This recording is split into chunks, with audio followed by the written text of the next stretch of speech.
चाचा जहाँ मेरे स्वामीनाथ का हाथ त्याग किया गया, चलो वहाँ ले जाकर के मुझे। चल चाची, जहाँ मिलेंगे चाचा जी वहाँ सांस में लगाते हुए जाएंगे। अगर मिल जाएगा स्वामीनाथ, मुझसे वादा करके गए थे कि रानी मैं 6 महीना के अंदर लौट कर का शिकार खेल करके, लेकिन तुम्हारी माँ के मन में मैं नहीं जानती थी कि इतनी बड़ी बात थी। जब तुम्हारी माँ के शादी में मेरे स्वामीनाथ गए थे नैना किला, तो वही बदला आज ले लिया मेरे स्वामीनाथ। मेरे स्वामीनाथ ने तुम्हारे ननिहाल में जाकर के कितना राजा महाराजा को वो अपनी लंगी तलवारों से 2 टुकड़ा काट दिए थे, लेकिन आज वही बदला तुम्हारी माँ ने ले लिए, मेरे स्वामीनाथ को स्वर्गलोक पहुंचा दिए। चल चाची धैर्य बन के रहा, जब तक चाचा जी नहीं मिलेंगे तब तक सुखचैन का सांस मैं नहीं ले सकता हूँ। अरे क्या नारे भाई राजा बाबू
रे सुनी ले रू चल बाबू मोर तोरे रे कराना तूगा पागल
कर्म कलिए भैया दुनिया में जाए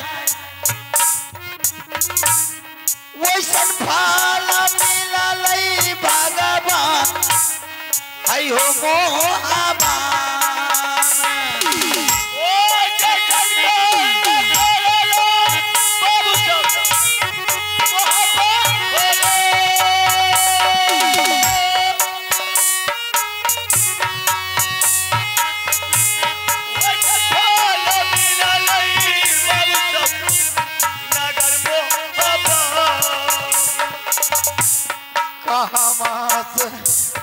खोजी लईबै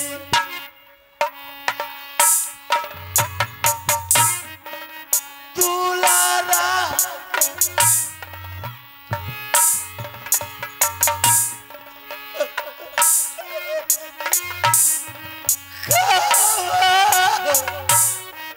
खोजी लईबै बाबू रुदल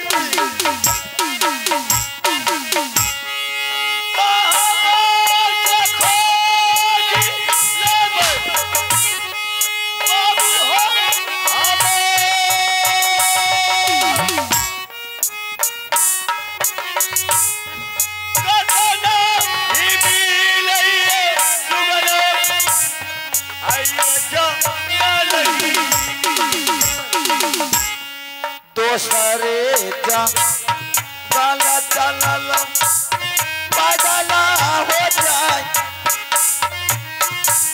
दोसरे जंगल चलल हो पागला दोसरे जंगल चलल पागला होया दोसरे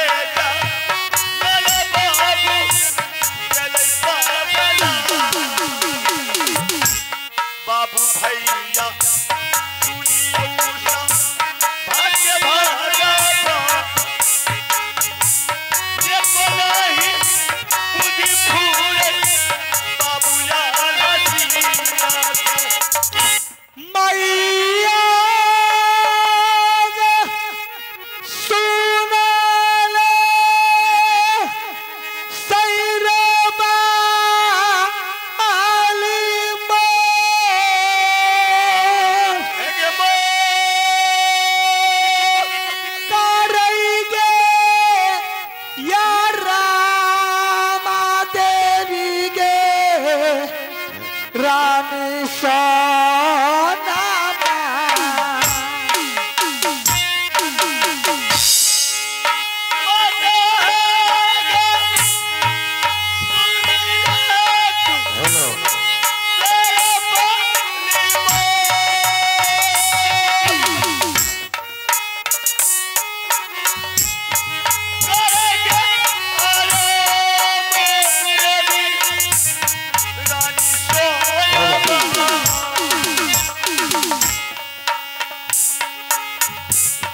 बाबू भैया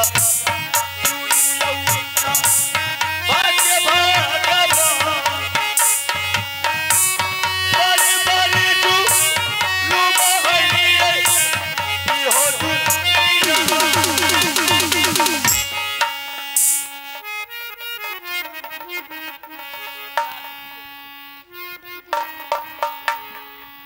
लोयाला बेला दया बकायला चालया गरी है पगला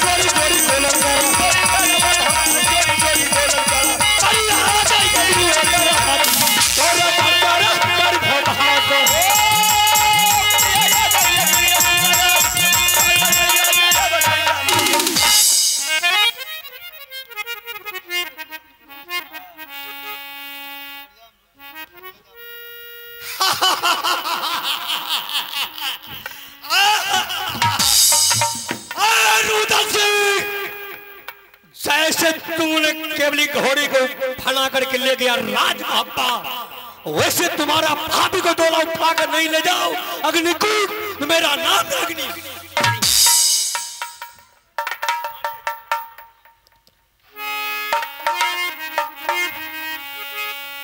बाबा है हो सुनना महादेव हो हमारा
आप पर्दा खोल के सुन ले कौन है।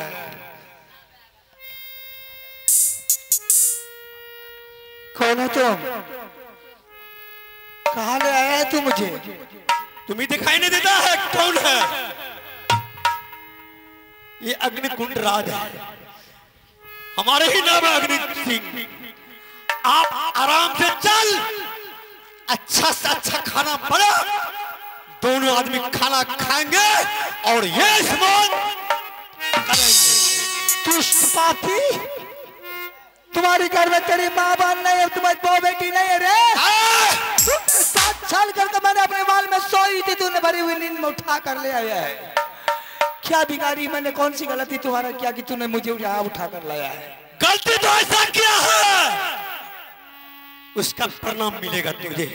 तुमने देवर को नहीं पूछा कि मेरा जबरदस्ती केवली घोड़ा बना करके लाया राजमाता। मेरा देवर? हाँ, पीछे क्यों कर सकती है? चल आराम से रंग महल। नहीं, मैं तुम्हारी माल नहीं जा सकती हूँ। ना जाएगी, तुमको ले चलेंगे। आप कहा तुम मेरा चंगुल से तुम भागेगी। चल खाना बना अच्छा से अच्छा। बाला चाहता कि तू आगे मत बढ़, समझ गई ना?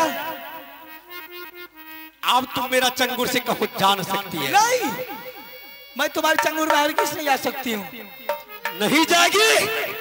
नहीं, तुमको ले चलेंगे तो ले चलेंगे। आप क्या, आप तो अग्निकुंड मैंने ले आया, तुम क्या करेगी?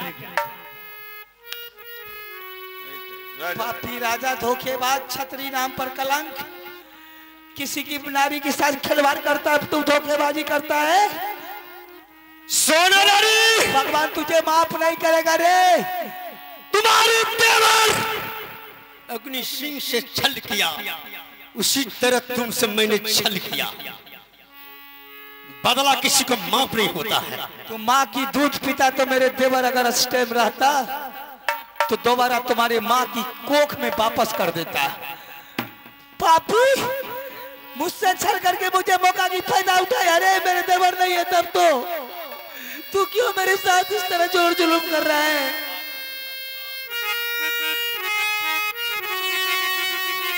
कानन खिजना रानी जमुना पातिया,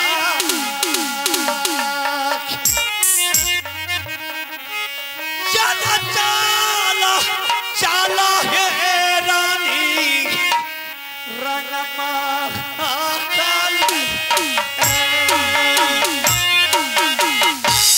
राजा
यह रुदन सारदा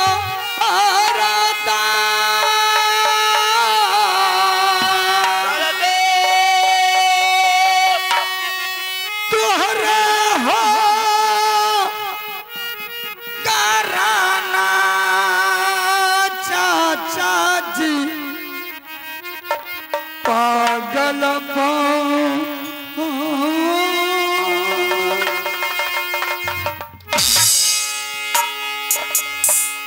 चाचा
इंतजार कर रही हो आहो चाची हमारो गलनी हो चाचा जी के न पता भई हो तोहारा हो के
अरे सुबह का टाइम है, बोलो।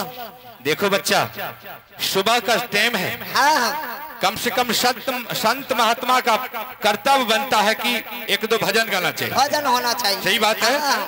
ए इधर हम भजन गाएंगे, हाँ। और तुम एकदम दिल खोल करके नाचना। ठीक है, समझ गया? हाँ। ठीक है। ठीक है। गोविंद जय जय गोपाल जय जय, गोविंद जय जय गोपाल जय जय, गोविंद जय जय गोपाल जय जय, गोविंद जय जय गोपाल जय जय, राधा रमन हरि गोविंद जय जय, राधा रमन हरि गोविंद जय जय, राधा रमन हरि गोविंद जय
श्री राम।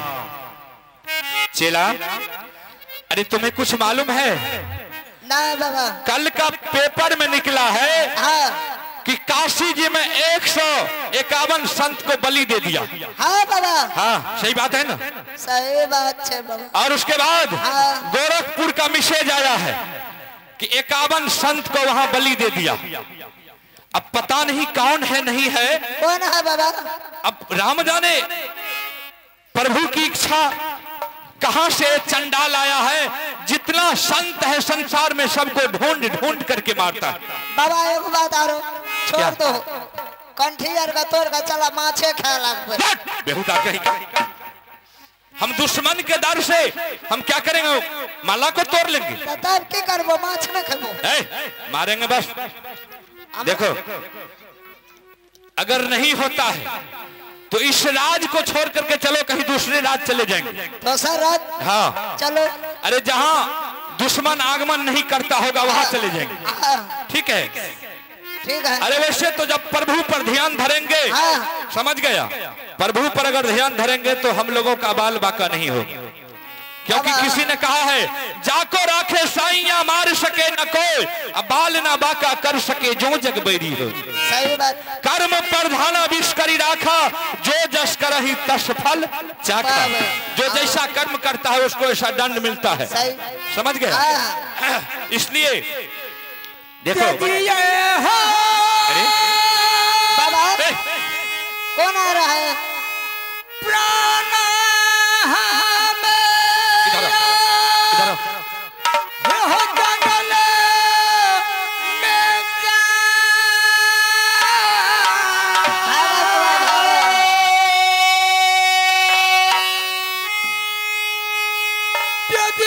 हो